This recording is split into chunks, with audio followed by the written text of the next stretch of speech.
Allah sebagai Rabbku, Islam sebagai agamaku, dan Muhammad sallallahu alaihi wasallam sebagai nabi. Maka Allah Subhanahu wa taala akan meridhoi kita kelak pada hari kiamat. Alhamdulillah,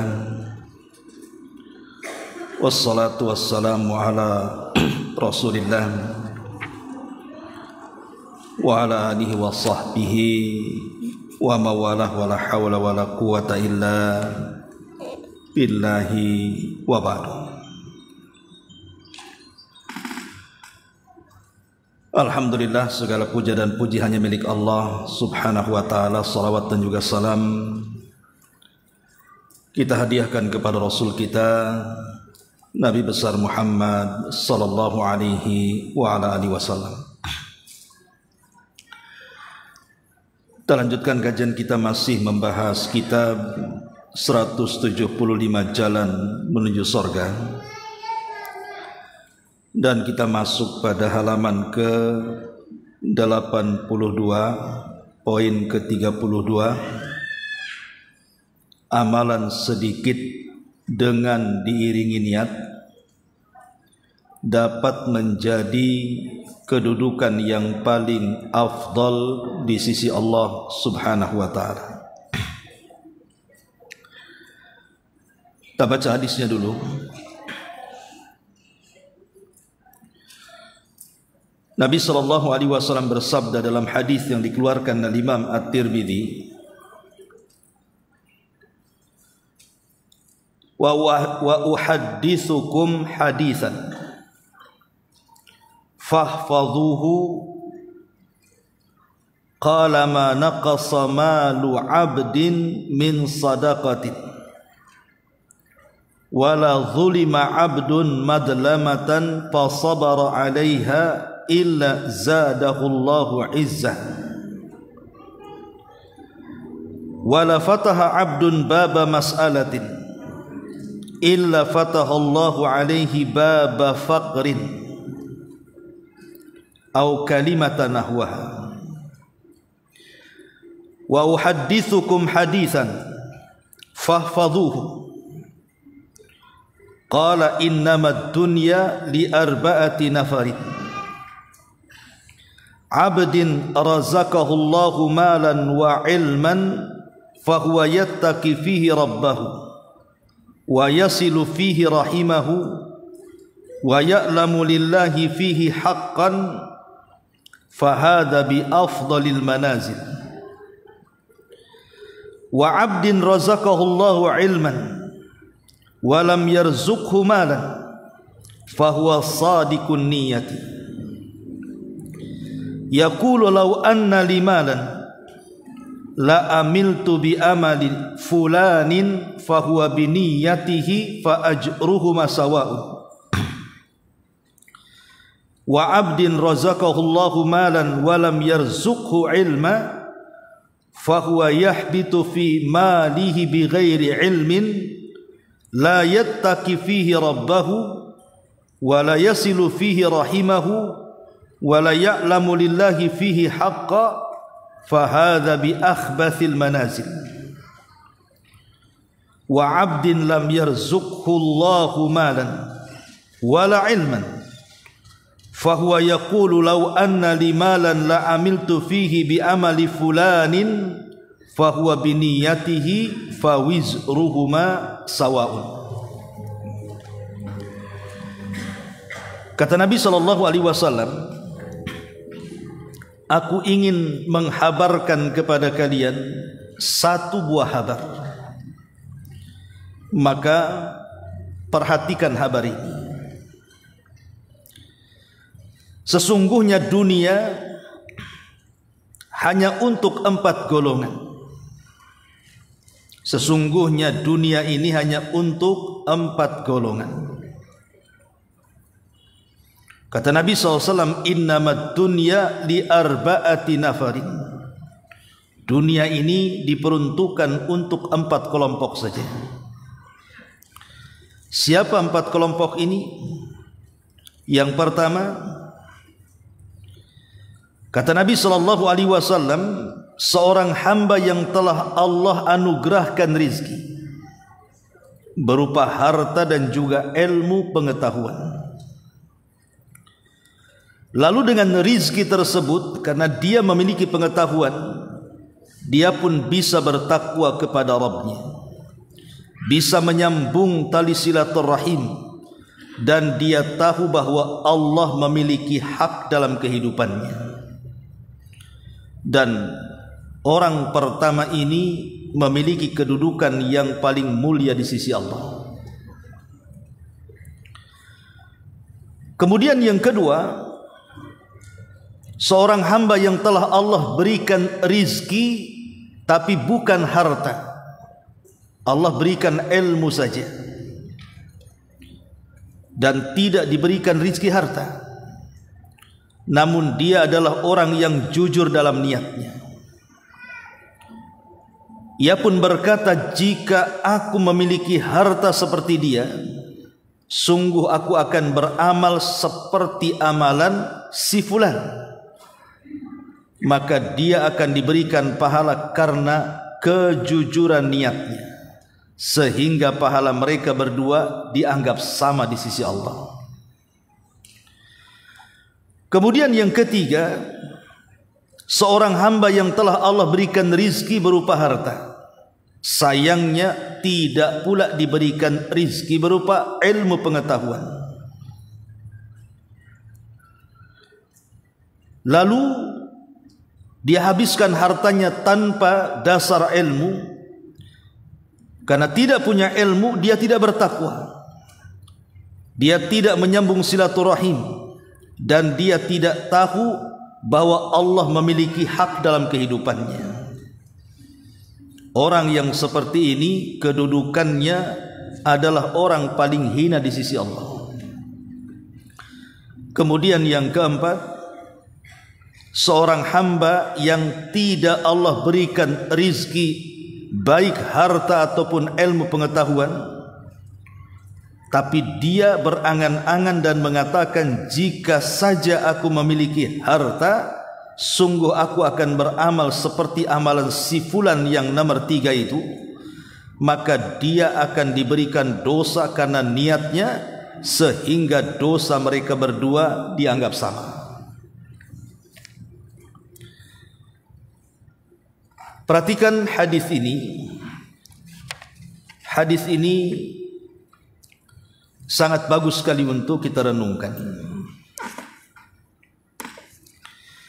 Jadi Nabi SAW menjelaskan kepada kita, dunia ini tidak lepas daripada 4 kelompok. Jadi orang-orang yang ada di dunia, saya, ibu atau siapapun, itu tidak lepas daripada 4 kelompok ini. Siapapun. Pertama, kata Nabi SAW, orang yang dianugerahi 2 keutamaan. Pertama, rizki harta, dan yang kedua, rizki ilmu. Jadi hartanya melimpah dan pengetahuannya juga luas. Karena dia punya pengetahuan atau punya ilmu agama, maka dia arahkan tuh hartanya kepada hal-hal yang memang disyariatkan untuk dibelanjakan. Sehingga dengan hartanya dan ilmunya itu, dia menjadi orang yang paling bertakwa. Bahkan dia orang yang paling bersilaturahim. Bahkan meskipun dia punya harta, tapi dia tidak pernah melupakan hak dia kepada Rabbnya. Maka kalau kita diberikan 2 perkara ini yang menjadikan kita bisa takwa, bisa bersilaturahim, dan tidak lupa kepada hak Allah, maka orang ini semulia-mulianya manusia di sisi Allah. Karena begini Bu ya, orang kalau punya harta saja tapi tidak punya pengetahuan agama, biasanya rata-rata jauh daripada ketakwaan. Artinya tidak punya rasa takut dalam kehidupannya. Yang kedua, biasanya suka memutus silaturahim. karena dia takut kalau seandainya disambungkan silaturahimnya itu, maka takut kalau saudara-saudara dia akan meminta hartanya, atau karena kesibukan dengan hartanya sehingga dia lupa akan hak Allah, mungkin lupa salat, mungkin lupa ngaji, lupa baca Quran, lupa zikir karena diperhamba oleh hartanya. Makanya orang yang punya harta tapi satu sisi juga punya pengetahuan agama yang luas, di mana hartanya itu disetir oleh ilmunya, itu biasanya harta itu menjadikan dia takwa, dia bersilaturahim, dan dia tidak akan pernah lupa kepada hak Allah Subhanahu wa taala. Karena yang menyetir pengetahuannya, ilmu agamanya itu yang menyetir. Lah kalau ini yang terjadi, maka inilah manusia yang paling mulia di hadapan Allah. Ini yang pertama. Kemudian yang kedua, kata Nabi SAW, ada orang hanya diberikan pengetahuan ilmu agama yang luas, tetapi hartanya tidak banyak.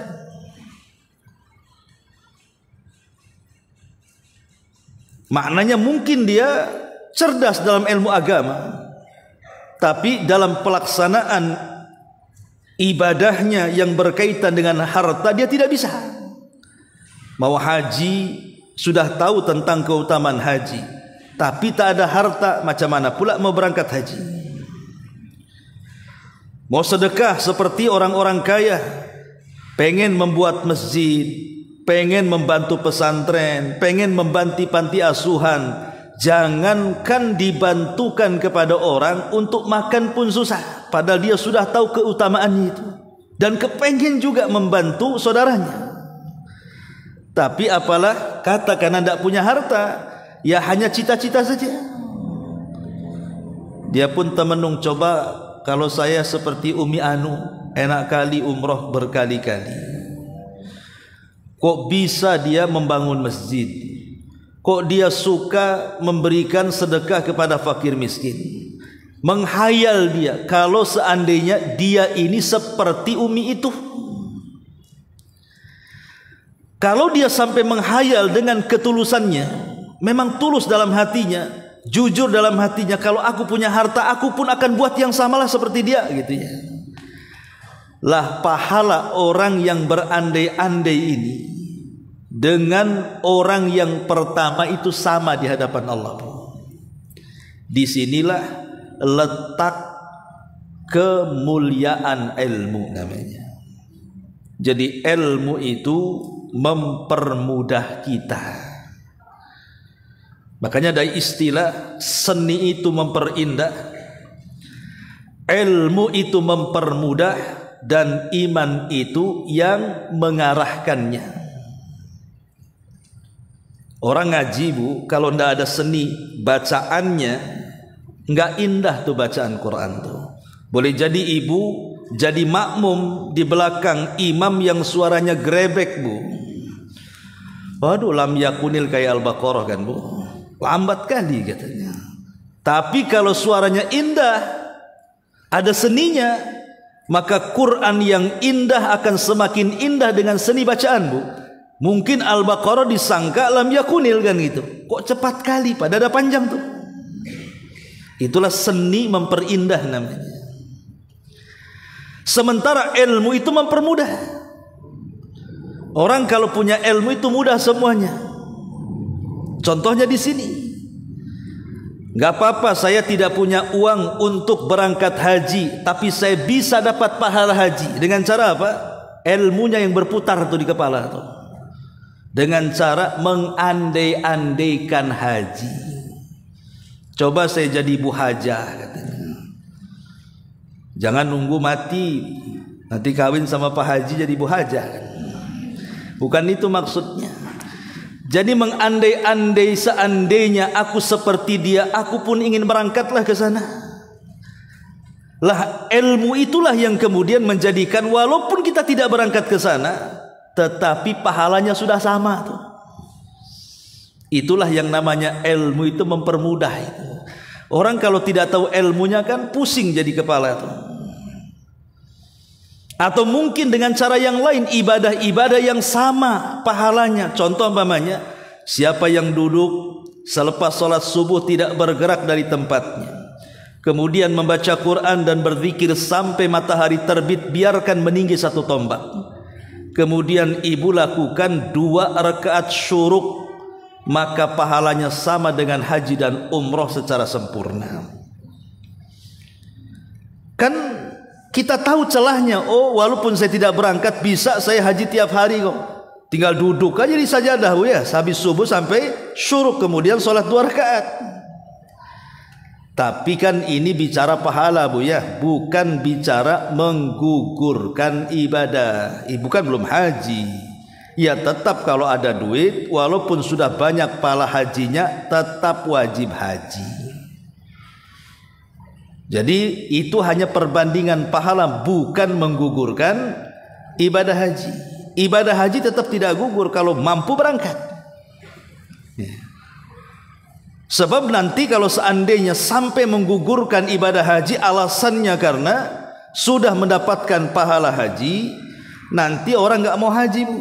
Cukup duduk saja di sajadah Bu ya. Kemudian ngaku saya Bu hajah. Kapan hajinya Bu? Tadi pagi. Bisa aja Bu ya. Jadi ini kan panggilan yang seperti itu.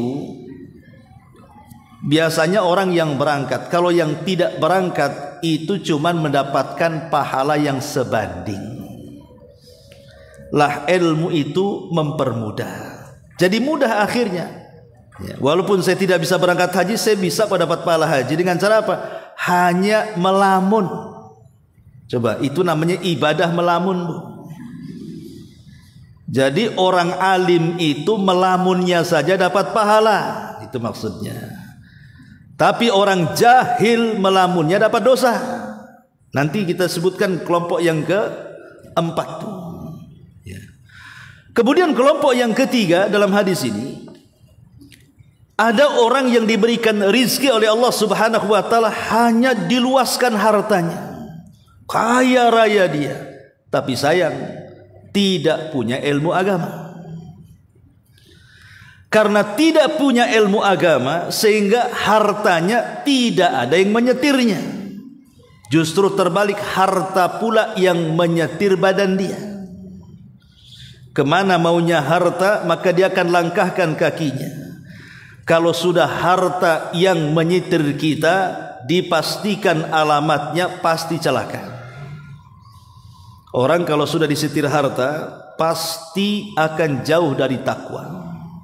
Pasti tidak mungkin bersilaturahim dengan kerabatnya. Dan dipastikan dia tidak mungkin kenal dengan hak Rabbnya. Begitu Bu, sampai ada sebuah cerita itu. Ada orang kaya raya Bu. Kaya raya. Kaya-kayanya. Saking kayanya sampai raya. Ya. Anaknya banyak. Jadi sudah kaya, anaknya banyak, dan usianya sudah tua. Kemudian adalah anak muda bertanya kepada orang yang berhasil dalam hidupnya ini. Bertanyanya pertama, tanya umur. Bapak ini atau ibu ini umurnya berapa? Kata orang kaya ini, umur saya baru 7 tahun katanya. Padahal sudah 70 tahun. Diambil 7-nya, 0-nya dibuang. Baru 7 tahun saya katanya. Anaknya berapa Bu atau Pak? Kata orang kaya ini, anaknya baru 1, padahal anaknya 10.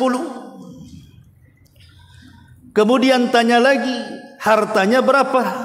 Dia bilang, paling ada 10 atau 20 juta, padahal miliarder. Jadi anak muda ini mengatakan, jangan bohonglah Pak, atau jangan bohonglah Bu kan. Masa muka kayak ibu ini umur 7 tahun katanya. Umur-umur sudah jatuh-jatuh kulit ini biasanya 70 kan gitu. Ya. Kemudian saya dengar anaknya banyak, kok cuma 1, jangan bohonglah katanya. Kemudian juga tidak mungkin lah, engkau kan orang terkenal, orang kaya, masa cuman punya uang 10 sampai 20 juta saja. Ini jawaban orang kaya ini. Dia mengatakan, ya, memang hartaku banyak katanya. Hartaku banyak, perusahaanku di mana-mana. Tetapi selama saya menjadi orang kaya, perasaan baru 10-20 juta itu yang saya sumbangkan di jalan Allah. Yang kedua, kenapa saya katakan umur saya baru 7 tahun? Karena sepanjang hidup saya disusahkan dengan mencari harta. Setelah saya kaya, di 7 tahun inilah baru saya merasakan tenangnya. Saya bisa ibadah, bisa sholat, bisa zikir. Maka sisanya yang lama itu entah berantah kemana atau umurku itu. Adapun kenapa anak saya 1 pada anak saya 10, karena yang 9 itu sudah tidak bisa saya atur lagi itu. Sudah terserah mereka, tidak bisa diarahkan. Saya hanya punya satu-satunya anak, mudah-mudahan inilah yang akan jadi celengan saya di dunia dan akhirat katanya. Coba perhatikan Bu, dialog seperti ini sering terjadi. Lah jangan-jangan kemudian dialog seperti ini mungkin boleh jadi terjadi pada kita mungkin.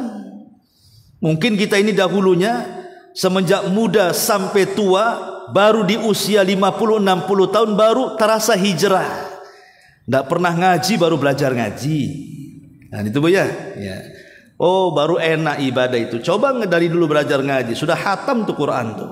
Ini baru baca Iqra, nggak bunyi lagi. Kemudian juga sibuk dengan harta.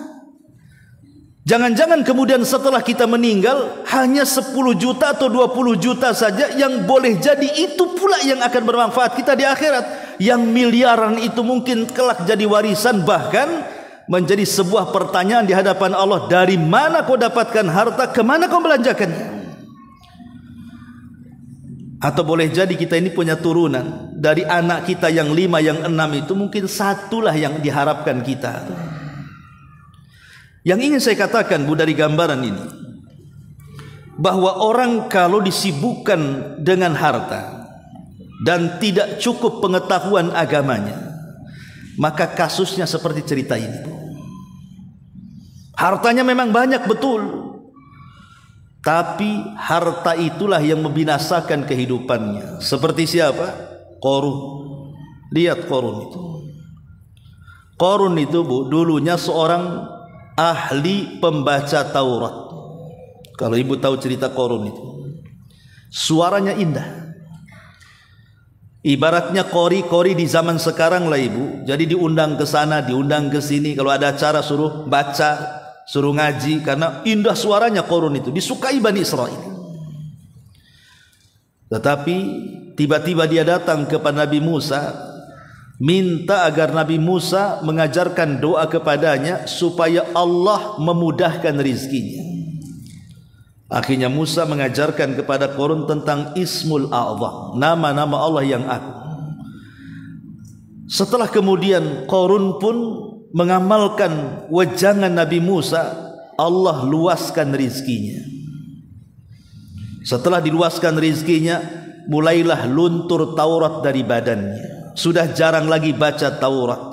Akhirnya Taurat semakin jauh, lupalah dengan Tauratnya dan sibuk dengan hartanya.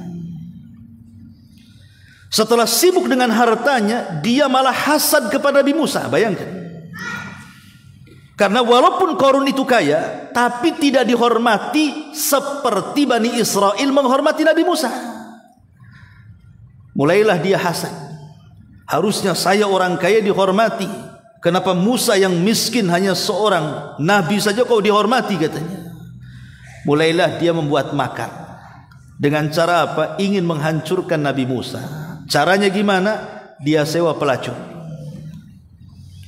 Kemudian dia mengatakan kepada wanita pelacur, engkau harus bicara di halayak manusia bahwa engkau berzinah dengan Nabi Musa, ku bayar, terserah minta berapa. Karena bayarannya besar, hanya suruh ngomong saja bahwa dia sudah berzina dengan Nabi Musa. Dapat uang banyak. Akhirnya wanita ini mau. Maka Qarun perlu mengumpulkan manusia dan mengundang Nabi Musa di tengah-tengah manusia. Kemudian Qarun mengatakan kepada wanita itu, "Kemari kamu, bicaralah apa yang engkau akan bicarakan terhadap Musa itu," katanya. Tapi Allah Subhanahu wa taala tiba-tiba membuat hati wanita pelacur ini lembut. Dia pandang wajah Nabi Musa, tiba-tiba kemudian terasa pandangan rahmat. Kenapa saya harus berbohong, katanya. Sehingga tiba-tiba yang harusnya dia mengatakan saya sudah berzina dengan Nabi Musa supaya karakter Nabi Musa ini hancur, tiba-tiba wanita ini justru membongkar aibnya Qarun, bahwa dia diperintahkan Qarun dibayar sekian-sekian untuk mengatakan saya berzina dengan Nabi Musa. Wah, Musa marah, Bu. Berarti tujuan Qarun itu mempermalukan dia, kan? Maka Musa pun berdoa kepada Allah, turun perintah. Kata Allah, ya Musa, perintahkan bumi telan si Qarun itu. Maka Musa pun merintahkan bumi, tiba-tiba bumi bergerak kemudian belah dan Allah masukkan Qarun dan seluruh kekayaannya, sehingga Allah mengatakan fa khasafna bihi wa bidarihil arda, kami tenggelamkan Qarun dan seluruh kekayaannya masuk ke dalam tanah. Ini gambarannya, kekayaan ini biasanya sirru tughyan, rahasia bejatnya orang. Qarun tadinya baik, kan? Tapi gara-gara harta jadi bejat. Di sini Allah katakan kalla innal insana la yatgha an ra'ahu stagna. Sekali-kali manusia itu mudah melampaui batas ketika kekayaan dibentangkan di hadapannya. Lah orang ketiga ini adalah orang yang diberikan harta tapi tidak diberikan pengetahuan agama, sehingga harta menyetir hidupnya, akhirnya jauh daripada takwa, tidak pernah mengenal hak Rabbnya, bahkan tidak pernah bersilaturahim dengan kerabatnya. Maka orang seperti ini adalah seburuk-buruk manusia di hadapan Allah, kata Rasul. Tapi ada yang paling celaka, yang terakhir. Sudah miskin tidak diberikan kekayaan, sudah miskin tidak diberikan pengetahuan, menghayal pula kalau dia punya harta ingin seperti orang ketiga. Ini namanya melamun orang jahil namanya.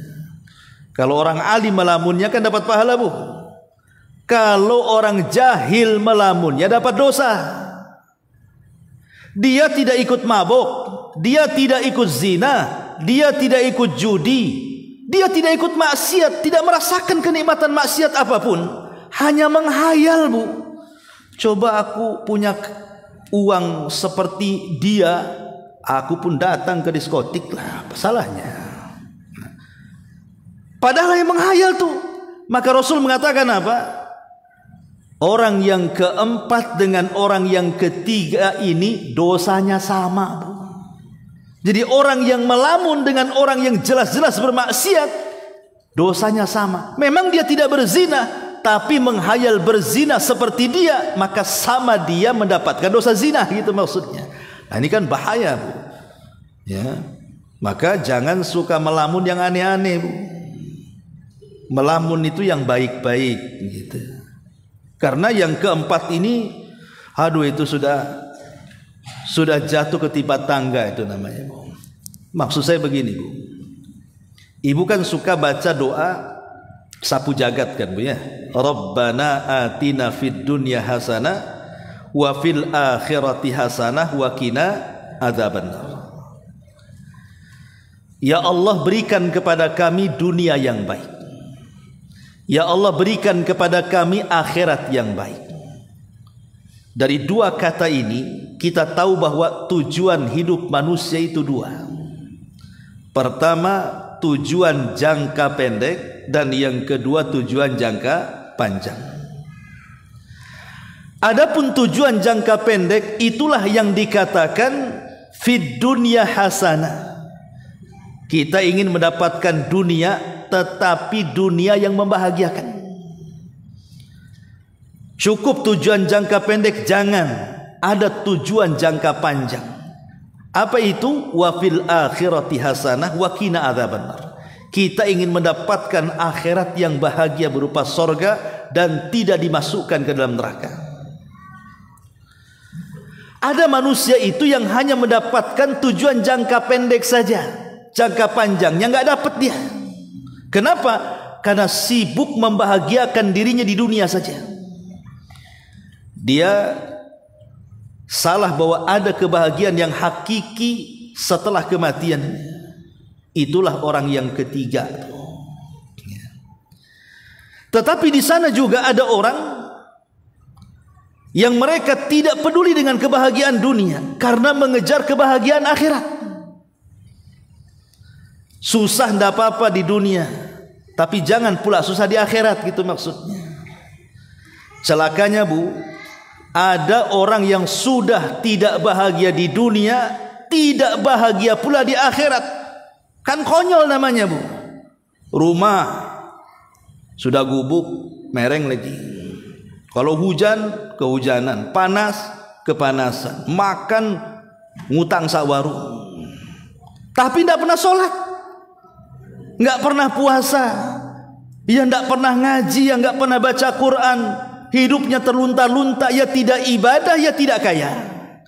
Lah orang kayak gini tuh kan rugi dua-duanya Bu, ya kan? Jangka pendek tidak dapat, jangka panjang pun tidak dapat. Lah jangan seperti orang yang keempat, menghayal tapi banyak dosa tuh. Dia nggak melakukan apa-apa, tahu-tahu dosanya banyak tuh.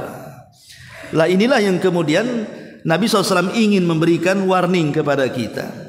Jadilah orang yang pertama atau minimalnya orang kedua, dan jangan jadi orang ketiga, apalagi jadi orang keempat, karena bahaya. Ya. Ma'asyiral muslimat yang dimuliakan Allah Azza wa Jalla, baik kita bentangkan sedikit tentang faedah daripada hadis ini. Hadis ini bicara tentang dua rizki Allah kan. Pertama harta, dan yang kedua ilmu. Jadi hadis ini bicara tentang dua rizki Allah. Pertama bicara harta, yang kedua bicara ilmu. Mana di antara dua rizki ini yang lebih kita utamakan? Atau mana di antara dua rizki ini yang lebih harus kita dahulukan? Karena ada perbedaan Bu, rizki, harta dan pengetahuan itu. Pertama, ilmu itu Bu, kalau disumbangkan makin bertambah.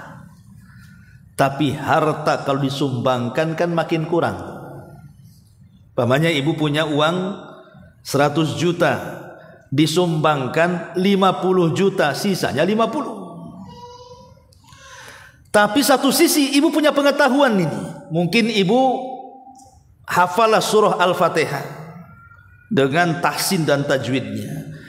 Kemudian ibu ajarkan kepada kawannya yang belum bisa baca Fatihah, sampai bisa baca Fatihah.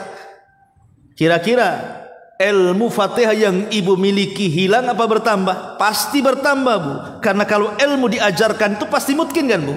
Nggak ada ceritanya orang habis ngajar Fatihah tiba-tiba datang mengatakan tolong aku ajarkan juga. Tiba-tiba katakan udah nggak ada Fatihahnya, udah dikasihkan orang katanya. Kan nggak ada ceritanya kayak gitu kan Bu. Pasti kan akan lebih mungkin tuh kalau ilmu tuh. Ya, lah ini satu sisi ya antara ilmu dan harta. Yang kedua, ilmu ini dia pasti akan menjaga pemiliknya. Kalau orang punya ilmu itu pasti akan menjaga pemiliknya. Ilmu yang menjaga kita. Tapi kalau harta itu saya yakin pasti kita yang menjaga harta. Pasti itu. Ya. Ibu mau pulang kampung saja udah deg-degan kan? Kalau perlu gemboknya seperti gembok korun. Ya. Kalau perlu security-nya jangan di pos depan rumah ibu saja. Jadi harta ini menyibukkan kita untuk menjaga dia. Tapi ilmu itulah yang menjaga kita. Yang ketiga, ilmu ini. Kalau seandainya meninggal nih orang yang punya ilmu ini, Bu, pasti ilmu itu akan mengikuti setelah kematiannya. Jadi kalau seandainya orang itu meninggal dan dia punya ilmu, maka ilmu akan mengikuti sampai ke kuburannya. Tapi kalau ibu punya harta, kemudian ibu mati, saya yakin yang pertama pisah dengan kita itu harta, kemudian keluarga. Semata-mata dicabut roh itu, Bu, harta itu sudah jadi warisan anak-anak kita. Kemudian setelah kita dihantar ke kuburan, barulah keluarga meninggalkan kita. Sedihnya sehari, nangisnya besoknya cakar-cakaran harta warisnya. Memang begitu. Kemudian yang keempat, ilmu ini bisa menghukumi harta, tapi harta tidak bisa menghukumi ilmu. Maknanya orang kalau cari ilmu pasti dia akan mendapatkan harta.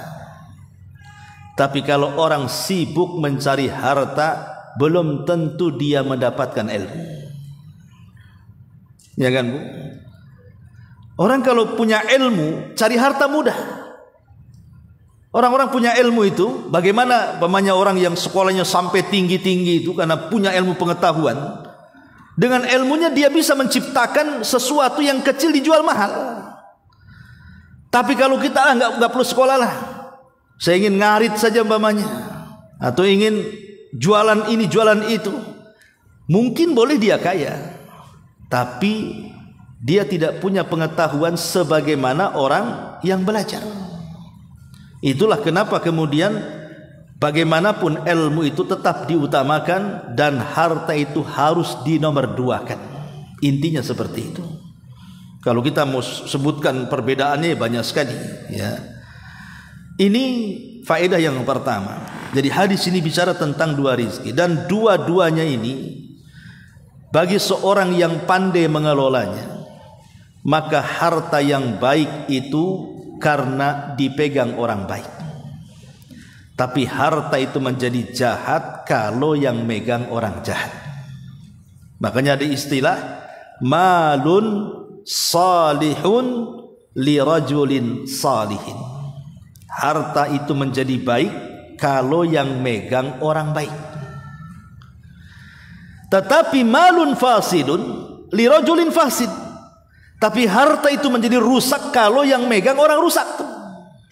Jadi harta itu tergantung siapa yang megang sebenarnya, Bu, ya. Kalau yang megang itu memang ibunya yang soleha, suaminya yang soleh, insya Allah terarah tuh kemana harta itu pergi. Tapi kalau yang megang itu tidak soleh dan tidak soleha, sudahlah, jangan ditanya kemana harta itu pergi. Pasti kemana-mana kan. Kita lihatlah orang-orang yang, contoh saja ya, antara ibu-ibu lah mungkin yang merasakan ibu dulu yang masih jahil, kemudian sekarang sudah hijrah, kan beda ya. Sekarang kalau ada harta itu karena sudah ngaji, pengennya disedekahkan, diinfakkan, dibuat ibadah, dibuat umroh, dibuat apa, jelas gitu arahnya kan, Bu, ya. Kalau dulu masih jahiliyah kan enggak kan, Bu, ceritanya tas branded, sepatu kan, itu ya ke situ aja paling ya, stocking itu apalah istilah-istilahnya, skanker itu apa. Intinya bahwa ini semuanya bermuara kepada siapa yang megang, bukan perkara hartanya. Kalau yang megang baik pasti harta itu baik, tapi kalau seandainya yang megang tidak baik, dipastikan tidak baik. Ini faedah yang kedua. Kemudian faedah yang ketiga dari hadis ini, ya, bahwa sidqun niyah sababu fi husulil ajri. Di sini ada keajaiban niat, Bu. Kejujuran dalam niat itulah yang akan mendapatkan pahala yang besar di hadapan Allah. Kalau kita cerita hasad, Bu, hasad itu ada dua. Ada sifatnya terpuji, ada sifatnya tercela. Jadi hasad itu ada hasad yang terpuji dan ada hasad yang tercela. Adapun hasad yang tercela, ma'ruf, ibu menghayal kepada kawannya yang diberikan nikmat supaya nikmat yang Allah anugerahkan itu musnah dan berpindah kepada ibu. Itu namanya hasad. Jadi berangan-angan nikmat orang lain itu hilang, lenyap, walaupun tidak harus mesti berpindah. Jadi kan ada orang yang berangan-angan nikmat orang lain hancur itu, yang penting jangan jadi saingannya. Atau lebih daripada itu, supaya berpindah kepada kita. Itu lebih jahat lagi. Ya. Tapi yang jelas bahwa hasad yang seperti ini, kata Nabi SAW, halakal hasidu qablal mahsud. Atau perkataan ulama, halakal hasidu qablal mahsud. Biasanya orang yang hasad itu, yang hasad akan lebih hancur sebelum orang yang dihasadi. Orang hasad itu pasti akan hancur sebelum orang yang dihasadi. Karena biasanya orang yang dihasadi kan tenang-tenang saja, Bu. Tapi orang yang hasad itulah yang sakit hati. Kenapa dia bisa beli itu? Kenapa dia bisa beli ini? Kenapa dia punya itu? Kenapa dia punya ini? Kan sakit hati dia. Sakit hati, akhirnya mulai tensi naik. Ya biasalah, tensi naik, darah tinggi, masuk rumah sakit, mati akhirnya, Bu. Ya. Itulah orang hasad tuh. Lah hasad seperti ini tercela. Tapi di sana ada hasad yang terpuji. Ulama membahasakan dengan kalimat ghibtah. Hasad yang terpuji itu ulama membahasakan dengan kalimat ghibtah namanya. Apa itu ghibtah? Ghibtah itu kecerdasan dalam melamun. Itulah tadi yang nomor 2. Melamunnya cerdas dia. Dia mengatakan dalam hatinya, coba aku kayak tetangga sebelah. Kok dia punya panti asuhan, punya pesantren, punya masjid, punya ini, punya itu. Pokoknya yang positif-positif sajalah, yang berpahala dan beribadah. Maka walaupun menghayal, tapi kalau sudah ada niat dalam hatinya, coba kalau aku seperti dia. Kalimat itu penting tuh. Coba kalau aku seperti dia, aku pun akan melakukan hal yang sama, bahkan mungkin lebih daripada dia. Lah hasad yang seperti ini terpuji, Bu, karena membawa pahala. Tapi hasad yang pertama tercela karena membawa dosa. Dan itu semua bermuara kepada amalan hati yang disebut dengan niat. Harus ada niat yang betul, bukan hanya sekedar menghayal biasa. Tidak, memang sudah ada niat ya. Dan kalaupun memang betul-betul terbukti dia kaya, memang dia akan melaksanakan sesuai niatnya. Itulah namanya sidqun niyah, kejujuran dalam niat. Ma'asyiral muslimat yang dimuliakan Allah Subhanahu wa taala. Kemudian juga faedah yang keempat. Kalau kita melihat hadis ini, harta ini diberikan oleh Allah kepada kita, rupanya menjadi ujian bagi kita. Kan di sini menjadi ujian bagi kita. Apakah harta ini akan kita belanjakan ke yang halal, ataukah kita akan belanjakan ke yang haram? Itulah ujian harta. Harta ini akan menguji kita nih. Karena banyak orang-orang yang awalnya tidak punya harta, angan-angannya baik, tapi setelah punya harta hilang tuh angan-angan tuh. Contoh nih, ibu dari rumah nih sudah menyediakan uang 500.000 pecahan 4 gitu ya. Yang satunya pecahan 50-an. Datang kotak infak, Bu. Dompet mulai dibuka tuh. Kadang-kadang mikir tuh, yang merah ke yang hijau, yang merah ke yang hijau. Kalau yang hijau masih mendingan, Bu, ditutup lagi dompetnya. Itu kan masalah tuh, bukan? Lah kadang-kadang yang seperti ini sering terjadi tuh. Kadang-kadang ini nominal yang sama ya, nominal yang sama saja. Anggaplah mungkin sama-sama merahnya, Bu. Yang satu kayak disetrika, masih tegang kan, Bu ya. Yang satu pula ada lakbannya, Bu. Datang pula kotak infak di depan tuh. Kira-kira yang ada lakbannya tuh yang disetrika tuh. Pasti yang ada lakbannya itu kan. Lah ini yang seperti ini tuh kadang-kadang ujian, ini kan ujian rendah sebenarnya. Tapi kadang-kadang kita tidak bisa lulus dari sini. Macam mana diberikan kekayaan segudang pula kalau hanya sama-sama nominalnya saja kita milih-milih itu. Padahal Allah itu kata Rasul, innallaha thayyibun la yaqbalu illa thayyiban. Allah itu indah, Allah itu baik dan tidak suka kecuali yang baik-baik. Tidak suka kecuali yang baik-baik. Jadi kalau sedekahnya karena Allah itu cari yang paling baik harusnya. Biarkanlah yang lakban itu nanti dibelanjakan di warung kelantong saja. Ini masuk ke kotak infak. Ya. Ini contoh kecil kita ini terkadang diuji oleh Allah dengan harta, tapi yang kecil saja tidak bisa lulus. Ini juga diantara faedahnya. Kemudian juga faedah yang lainnya kata ulama bahwa di sini diajarkan oleh Nabi Shallallahu Alaihi Wasallam dalam hadis ini tentang hukum al-mu'min yu'addi haqqallah fil ilmi wal mal. Bahwa seorang mukmin itu dia harus melaksanakan hak-hak Allah baik dalam ilmu ataupun dalam harta. Jadi kalau ilmu ibu punya pengetahuan, ajarkan. Sebagaimana kalau ibu punya harta, ya sedekahkan, gitu maksudnya. Jangan kemudian bakhil di satu sisi tapi dermawan di sisi lain. Oh, kalau soal harta jor-joran dia. Tapi kalau soal ilmu ditutup-tutupinya sama dia. Contoh nih, tahu acara ini gak benar. Acara ini tidak diajarkan sama Nabi. Acara ini jelas-jelas ada kemungkarannya.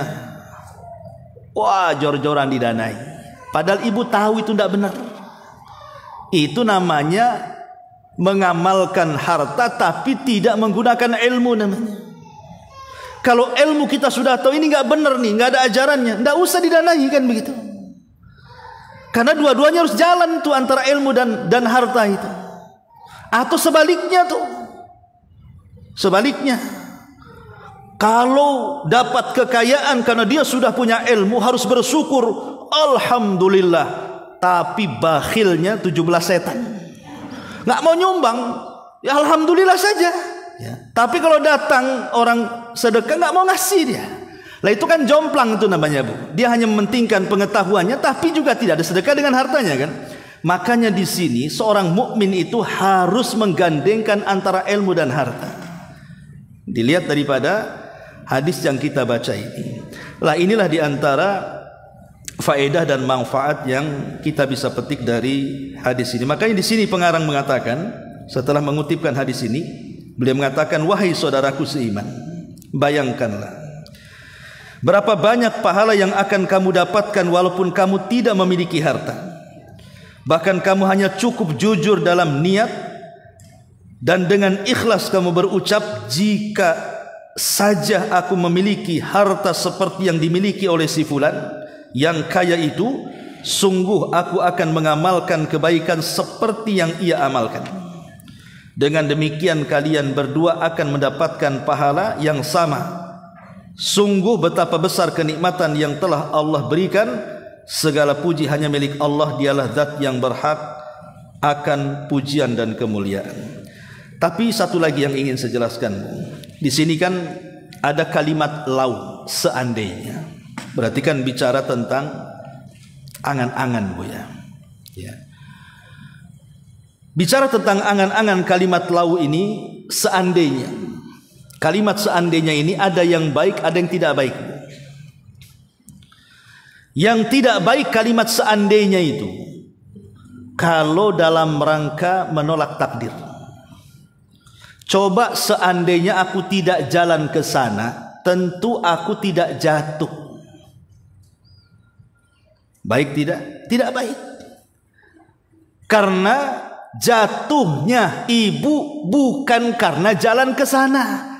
Memang sudah ditakdirkan harus jatuh.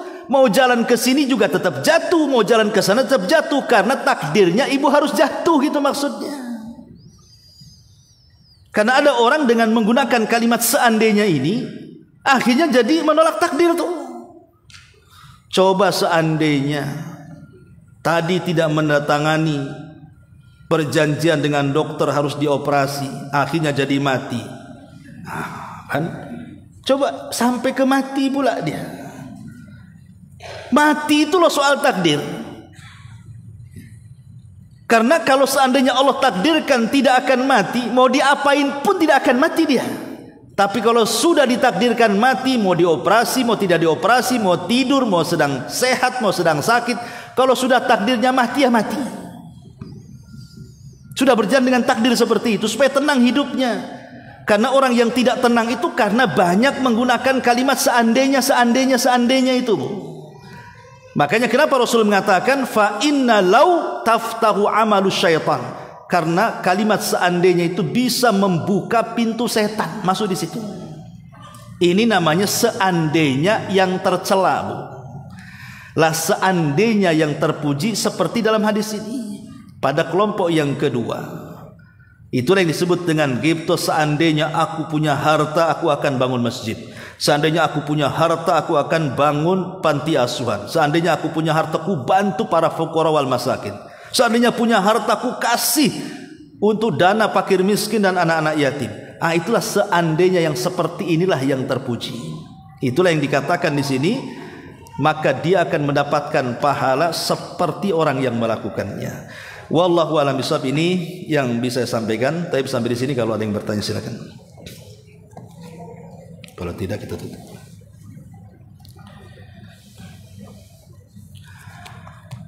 Ya, kita tutup. Subhanakallahumma bihamdika asyhadu an la ilaha illa anta astaghfiruka wa atubu ilaik. Allah sebagai Allah, Islam sebagai agama, dan Muhammad